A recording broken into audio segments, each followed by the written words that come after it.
La Suprema Corte de Justicia de la Nación ordenó la inmediata libertad de Juana Hilda González Lomelí, quien había sido sentenciada a 79 años de prisión, esto en el 2011. ¿Qué oscuros secretos emergen tras la liberación de Juana Hilda González Lomelí, ocurrida el día 11 de junio de 2025, tras casi 2 décadas encerrada en las sombras de un penal federal? Rumores susurran que una investigación implacable, liderada por el tenaz Omar García Harfuch, ha desentrañado un caso envuelto en un manto de contradicciones, poder y sospechas que datan de aquella fatídica noche del 11 de julio de 2005. La desaparición de Hugo Alberto Wallace Miranda marcó el inicio de una saga que transformó a su madre, Isabel Miranda de Wallace, en una figura polarizante, mientras las verdades oficiales se desvanecen como humo. ¿Estamos ante el colapso de un montaje judicial o el resurgimiento de una justicia largamente negada? Fuentes cercanas al caso sugieren que la liberación de Juana Hilda podría ser solo la punta de un iceberg mucho más profundo, un entramado de mentiras, torturas y ambiciones que ha mantenido a México en vilo. Desde las calles iluminadas por espectaculares que gritaban justicia hasta los pasillos del poder donde se tejieron alianzas cuestionables, este reporte desentrañará cada capa de un misterio que ha durado casi 20 años. La muerte de Isabel el pasado 8 de marzo de 2025, en circunstancias que aún despiertan especulaciones, añade un giro macabro a la narrativa. ¿Fue un desenlace natural o una huida conveniente? Mientras tanto, la intervención de García Harfuch ha puesto bajo el reflector a un sistema judicial tambaleante, con implicaciones que podrían liberar a otros condenados o reabrir heridas que muchos preferirían dejar cerradas. Prepárense para un viaje por un caso que mezcla drama humano, corrupción institucional y la búsqueda desesperada de la verdad. Mantengan los ojos bien abiertos, porque lo que se revela esta noche podría cambiarlo todo.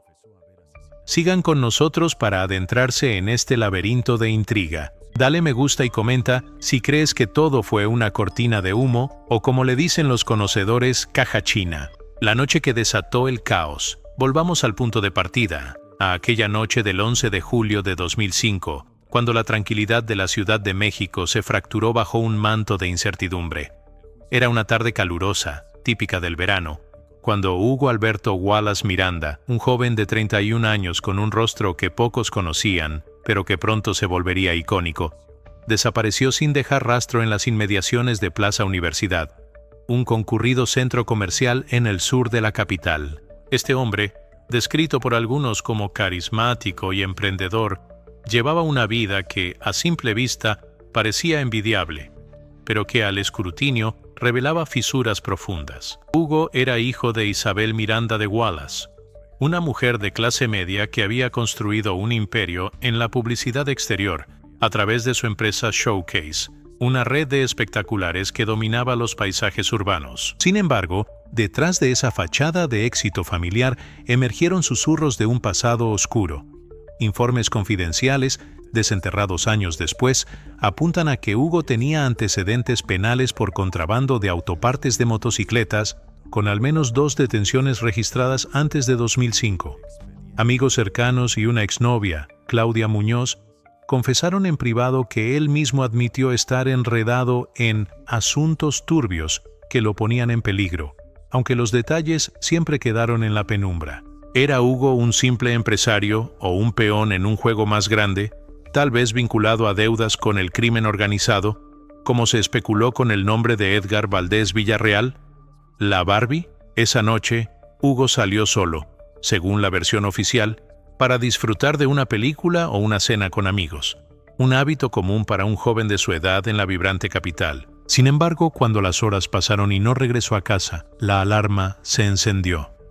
Isabel, con un instinto maternal afilado por la experiencia, comenzó a marcar su teléfono sin obtener respuesta, una llamada tras otra que se perdía en el vacío. La angustia creció hasta que, el 13 de julio, acompañada por familiares y con el apoyo de su esposo José Enrique Wallace, presentó una denuncia ante la Procuraduría General de la República, PGR, por desaparición y posible privación ilegal de la libertad. La maquinaria judicial se puso en marcha, pero lo que parecía un caso rutinario pronto se transformó en un torbellino mediático y político que dejaría cicatrices imborrables. Las primeras horas fueron críticas.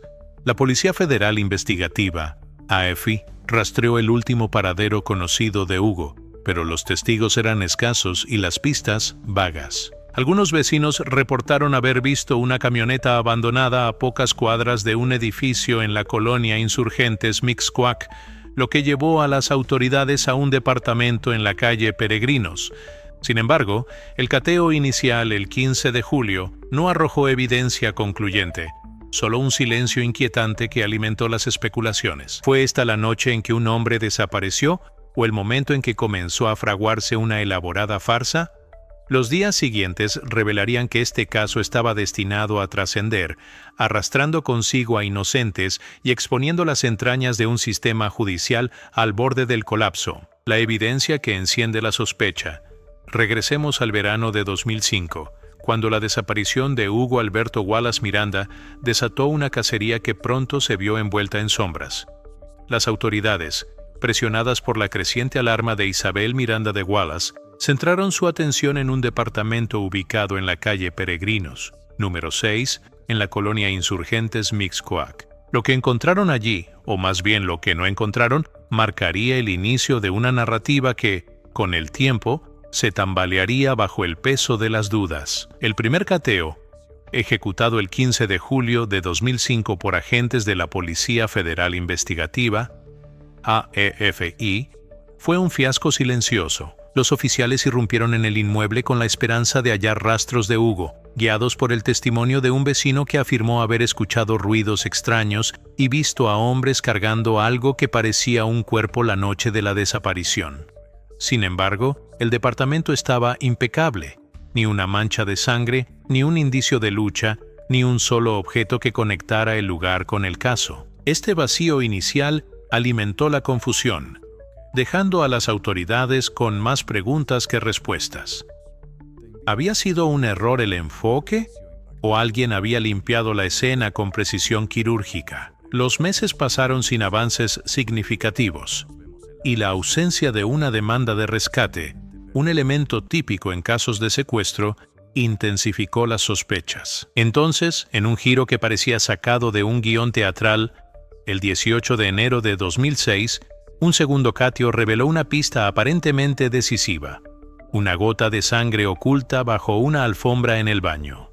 Esta minúscula evidencia fue enviada al laboratorio de la PGR, donde, según el informe oficial, el ADN coincidió con el perfil genético de Hugo Alberto, comparado con una muestra de su supuesto padre, José Enrique Wallace. La fiscalía proclamó que esta gota era la prueba irrefutable de que Hugo había sido asesinado en ese lugar, probablemente durante un forcejeo que terminó en su muerte por paro cardíaco, seguido de un descuartizamiento con una sierra eléctrica.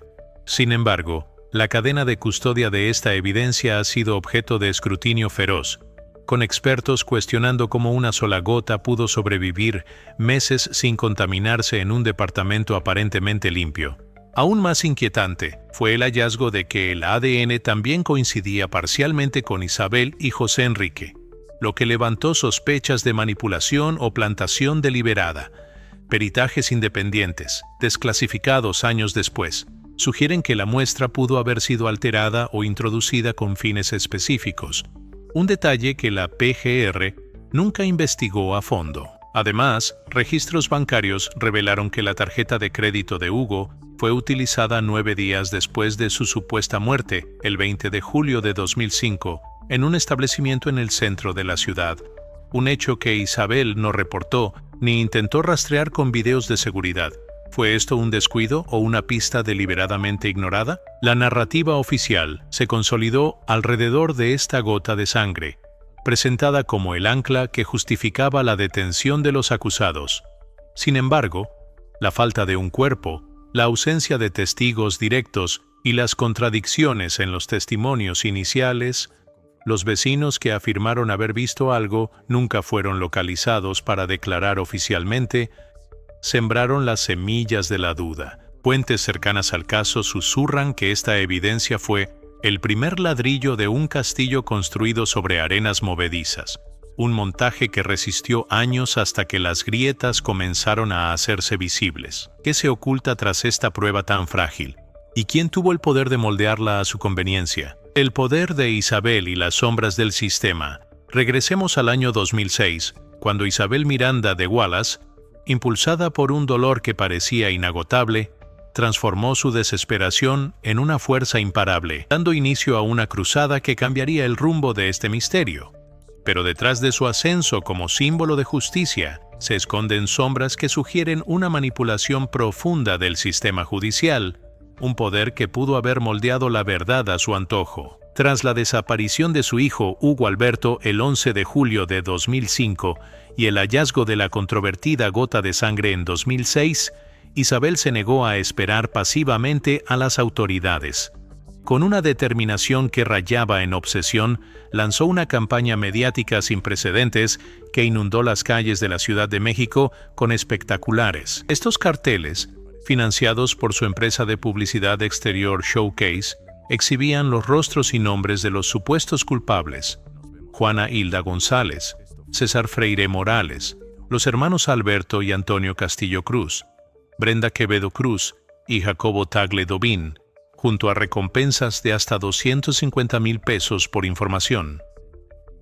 Esta estrategia no solo colocó el caso en los titulares de todos los noticiarios, sino que también violó la presunción de inocencia, convirtiendo a los acusados en presas públicas antes de cualquier juicio. El 15 de marzo de 2006, Isabel dio un golpe teatral al entregar personalmente a Alberto Castillo Cruz a las autoridades, un acto captado por las cámaras que reforzó su imagen como una madre valiente, dispuesta a todo por justicia. Esta hazaña, combinada con su habilidad para mover masas a través de entrevistas cargadas de emoción y firmeza, la catapultó a la fama nacional. En 2010, el entonces presidente Felipe Calderón le otorgó el Premio Nacional de Derechos Humanos, un reconocimiento que legitimó su lucha y la alineó con las políticas de mano dura contra el crimen. 2 años después, en 2012, el Partido Acción Nacional la postuló como candidata ciudadana a jefa de gobierno de la Ciudad de México, un movimiento que, aunque no resultó en victoria, consolidó su estatus como figura política influyente.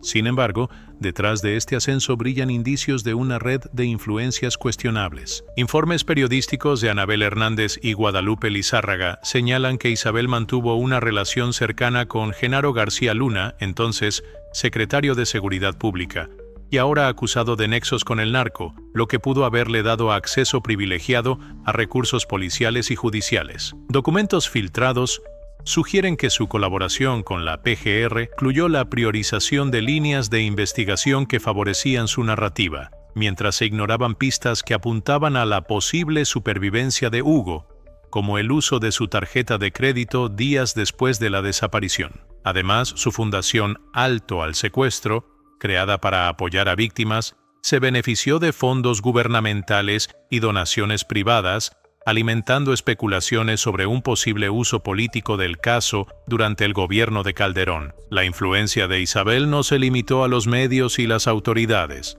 Testimonios de los acusados, como Jacobo Tagle, alegan que ella estuvo presente en interrogatorios, ejerciendo presión psicológica para obtener confesiones. Esta acusación, aunque no probada judicialmente, ha sido respaldada por informes de la Comisión Nacional de Derechos Humanos, CNDH, que documentan irregularidades en los procedimientos. Fuentes dentro del sistema judicial susurran que su poder trascendió las instituciones, moldeando un caso que, con el tiempo, revelaría fisuras imposibles de ignorar. ¿Fue Isabel una madre heroica que luchó contra la indiferencia oficial? ¿O una arquitecta de un montaje que sacrificó vidas por su propia redención? Las respuestas, por ahora, permanecen atrapadas en las sombras de un sistema que ella misma ayudó a mover. Las cadenas rotas por la tortura. Nos adentramos ahora en el corazón de un sistema judicial que, bajo la presión de la narrativa de Isabel Miranda de Wallace, encadenó a inocentes con métodos que hielan la sangre. Lo que se revela en este reporte no es solo una historia de justicia fallida, sino un testimonio de abusos que podrían haber sellado el destino de varios condenados. El caso dio un giro drástico en enero de 2006, cuando Juana Hilda González Lomelí, una mujer de entonces 32 años, fue detenida por la Procuraduría General de la República, PGR, como presunta pieza clave en el supuesto secuestro y asesinato de Hugo Alberto Wallace. La fiscalía la señaló como el gancho, la persona que, según la versión oficial, atrajo a Hugo al departamento de la calle Peregrinos con engaños o seducción. Bajo arresto, Juana Hilda firmó una confesión escalofriante el de 2006, detallando cómo Hugo perdió la vida en un forcejeo, fue desmembrado con una sierra eléctrica en el baño y sus restos fueron descartados en bolsas de basura. Este relato, presentado como la piedra angular del caso, parecía cerrar el círculo alrededor de una banda criminal que incluía a César Freire Morales, los hermanos Alberto y Antonio Castillo Cruz, Brenda Quevedo Cruz y Jacobo Tagle Dovín. Sin embargo, años después, en 2010, Juana Hilda retractó su declaración en un grito desesperado desde la prisión. En una audiencia ante la Comisión Nacional de Derechos Humanos, CNDH, afirmó que su confesión fue arrancada bajo tortura extrema durante su arraigo entre febrero y abril de 2006. Describió sesiones de interrogatorio donde fue sometida a agresiones físicas, incluida violencia sexual y amenazas directas contra su hija menor, de apenas 10 años, quien fue utilizada como herramienta de coerción. Me quebraron con el miedo por mi niña, declaró entre lágrimas, un testimonio que resonó con otros acusados. César Freire relató cómo fue golpeado repetidamente y engañado con la noticia falsa de la muerte de su hermana para forzarlo a incriminarse, un evento que, irónicamente, se materializó después debido al estrés. Brenda Quevedo denunció aislamiento y amenazas constantes, mientras Jacobo Tagle afirmó que Isabel Miranda estuvo presente en al menos una sesión, recriminándole que confesara mientras los agentes lo agredían. Estas acusaciones encontraron respaldo en un informe de la CNDH emitido en 2023, la recomendación UG 127, que documentó violaciones graves al debido proceso, incluyendo torturas sistemáticas y uso de estereotipos de género para justificar las detenciones. El Grupo de Trabajo sobre Detención Arbitraria de la ONU, en su resolución de 2020, exigió la liberación de Brenda Quevedo, un llamado que se concretó parcialmente en junio de 2024, con su salida bajo medidas cautelares. Peritajes independientes, como los realizados por la Universidad Nacional Autónoma de México, UNAM, corroboraron lesiones consistentes con las denuncias, sugiriendo que las confesiones fueron fabricadas bajo presión extrema. Fuentes dentro de la PGR de aquella época, ahora en el anonimato, confiesan que las órdenes venían de arriba, impulsadas por la influencia de Isabel y su red de contactos, incluyendo a Genaro García Luna, entonces jefe de la AFI. El caso se tambaleó aún más cuando se reveló que las pruebas físicas, como la gota de sangre y una licencia de conducir encontrada en el departamento, carecían de cadena de custodia clara, alimentando la teoría de un montaje. Los acusados, sentenciados entre 2010 y 2011 apenas que sumaban décadas, Juana Hilda recibió 78 años, César más de 100, pasaron años en condiciones inhumanas, clamando su inocencia mientras el sistema los enterraba vivos. ¿Fueron estas cadenas el precio de una verdad impuesta o el resultado de un error judicial monumental? Las respuestas, aún envueltas en la niebla, sugieren que el caso Wallace podría ser un espejo de las entrañas corruptas de México, donde la justicia se doblegó ante el poder. Rumores que envenenan la verdad. A casi 20 años de la desaparición de Hugo Alberto Wallace, las teorías alternativas han emergido como un veneno que corroe la narrativa oficial, dejando a México dividido entre la fe en una madre luchadora y la sospecha de un engaño monumental. Prepárense para adentrarse en los rumores más inquietantes que han sacudido este caso. Desde los primeros días tras la desaparición de Hugo el 11 de julio de 2005, las inconsistencias comenzaron a alimentar dudas. Uno de los rumores más audaces proviene de José Luis Moya, un empresario que colaboró inicialmente con Isabel Miranda de Wallace en la búsqueda de su hijo. En una declaración explosiva, el 15 de octubre de 2007, Moya afirmó tener pruebas de que Hugo estaba vivo y oculto bajo un programa de protección de testigos de Interpol. Según su relato, Hugo se comunicó secretamente con una amiga cercana, Laura Domínguez, y hasta se reunió con ella en un aeropuerto en 2006, meses después de la fecha de su supuesto asesinato. Moya sugirió que Hugo había escapado de deudas con el crimen organizado, posiblemente con Edgar Valdés Villarreal, la Barbie, un narco temido en esa época, y que Isabel orquestó el caso para encubrirlo. Aunque la PGR desestimó estas afirmaciones por falta de evidencia concreta, el testimonio de Laura, quien afirmó haber visto a Hugo con una nueva identidad, nunca fue investigado a fondo, dejando una sombra de duda persistente. Otro frente de especulación llegó de la mano de periodistas de investigación como Anabel Hernández y Ricardo Rafael. Hernández, en sus reportajes para Proceso, destacó que el ADN de la gota de sangre encontrada en Peregrinos coincidía parcialmente con Isabel y José Enrique Wallace, no directamente con Hugo, sugiriendo una posible plantación. Rafael, en su libro Fabricación, publicado en 2025, fue más lejos al revelar que Hugo no era hijo biológico de José Enrique, sino de Carlos León Miranda, primo de Isabel, lo que invalida la comparación genética utilizada por la PGR. Esta revelación, respaldada por documentos del registro civil, plantea que la prueba central del caso podría ser un fraude. Además, registros bancarios muestran que la tarjeta de crédito de Hugo fue usada el 20 de julio de 2005 en un comercio del centro, y su línea telefónica recibió una llamada el 1 de noviembre de ese año, hechos que Isabel nunca explicó ni investigó, alimentando teorías de que Hugo pudo haber huido. La muerte de Isabel el 8 de marzo de 2025, tras complicaciones de una cirugía en el Hospital ABC de Santa Fe, añadió un giro macabro.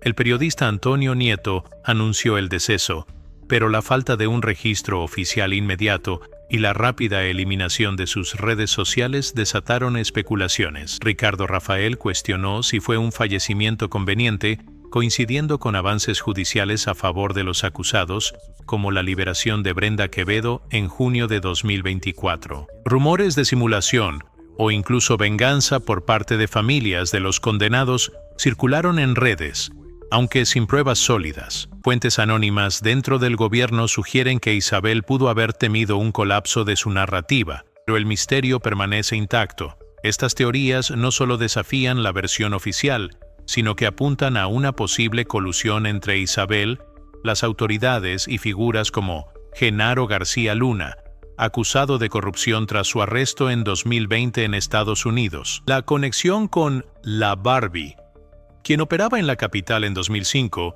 se refuerza con el testimonio de Juana Hilda, quien afirmó haber sido presionada para vincular a Hugo con el narco, aunque sin éxito. ¿Fue el caso Wallace un escudo para proteger a Hugo de sus acreedores, un show mediático para impulsar a Isabel, o una tragedia malentendida? Las respuestas se esconden en un laberinto de rumores que, a medida que se investigan, amenazan con derrumbar todo lo que se creía cierto. La investigación de García Harfuch y la liberación. Nos adentramos en el trabajo meticuloso de Omar García Harfuch, un hombre que, desde las entrañas del sistema, desentrañó un caso podrido por la corrupción, llevando a una decisión judicial que resuena como un trueno en la historia mexicana. ¿Qué encontró este secretario de Seguridad Ciudadana que pudo derribar una narrativa construida con sangre y poder?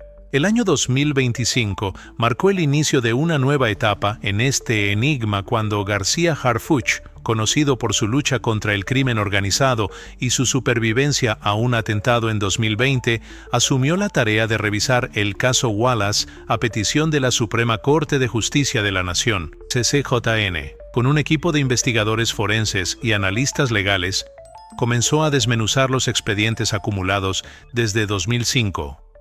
Un archivo que olía a manipulación desde la primera página. Su enfoque no fue solo técnico, fue personal. García Harfuch, con cicatrices que contaban su propia batalla contra la impunidad, se propuso responder una pregunta que había perseguido a México por años.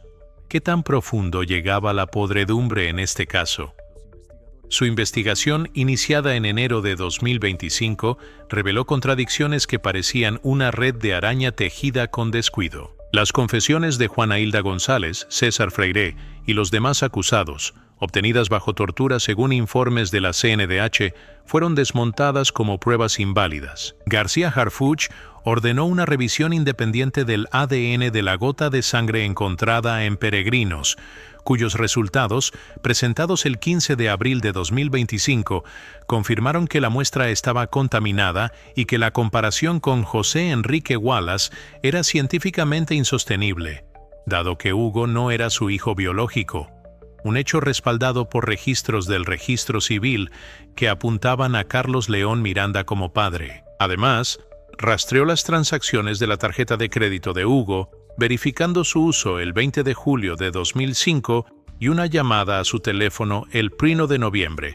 datos que Isabel nunca investigó y que sugerían que Hugo pudo haber estado vivo tras su desaparición. El 10 de mayo de 2025, García Harfuch presentó un informe de 300 páginas a la SCJN, detallando irregularidades como la falta de cadena de custodia de las pruebas, la influencia de Isabel Miranda de Wallace en las detenciones y la posible colusión con Genaro García Luna, quien, desde su prisión en Estados Unidos, enfrenta cargos por corrupción. Este documento fue el catalizador para que la primera sala, liderada por el ministro Alfredo Gutiérrez Ortiz Mena, votara unánimemente el 11 de junio de 2025 a favor de la liberación de Juana Hilda.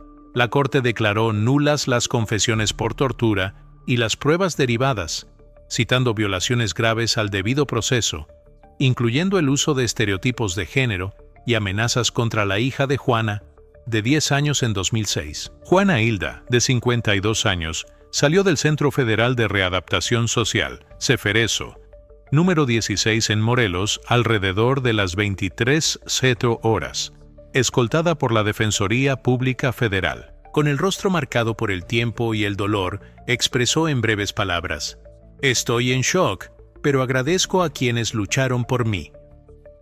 Su liberación, tras 19 años y 5 meses de encarcelamiento, se dio en un momento simbólico, pocos meses después de la muerte de Isabel el 8 de marzo de 2025.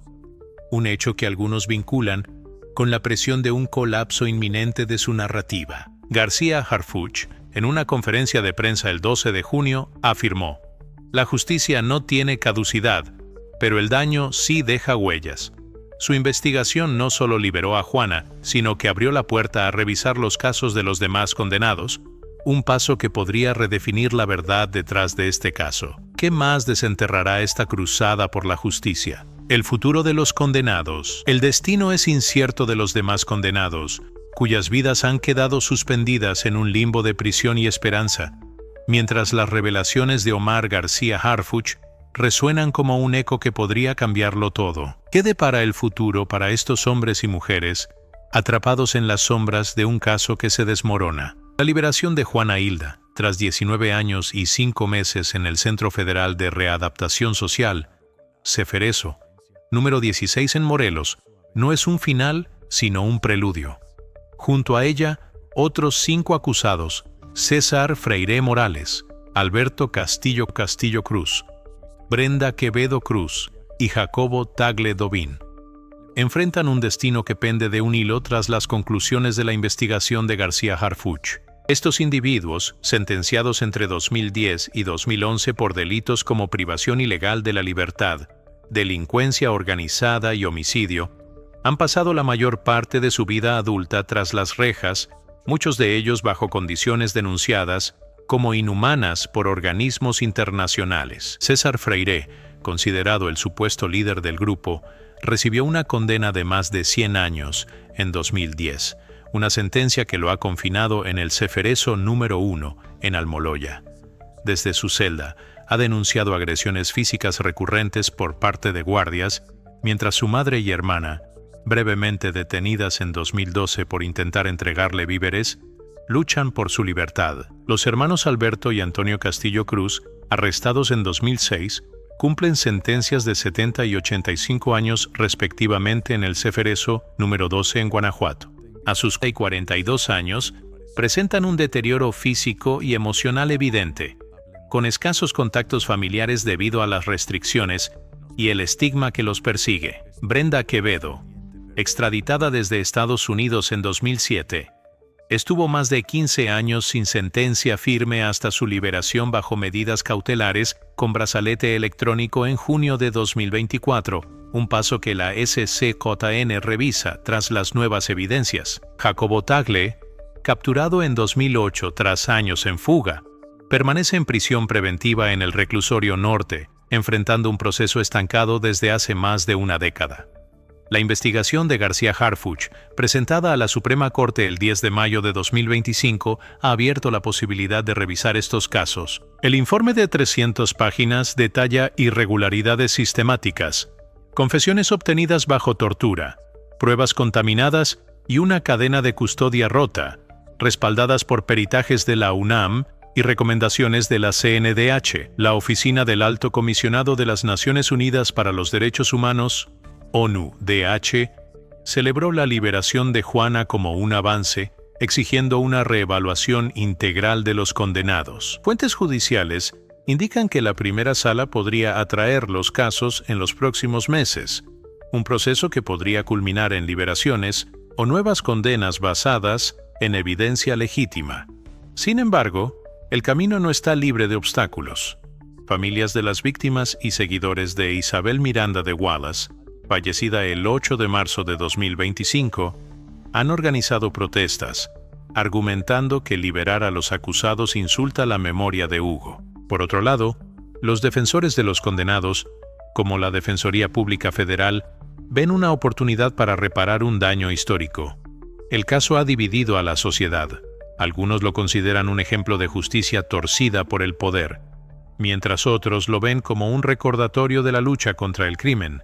Las tensiones se agudizan con rumores de retaliación, especialmente tras la muerte de Isabel, que algunos vinculan a presiones internas o externas. El impacto trasciende las celdas.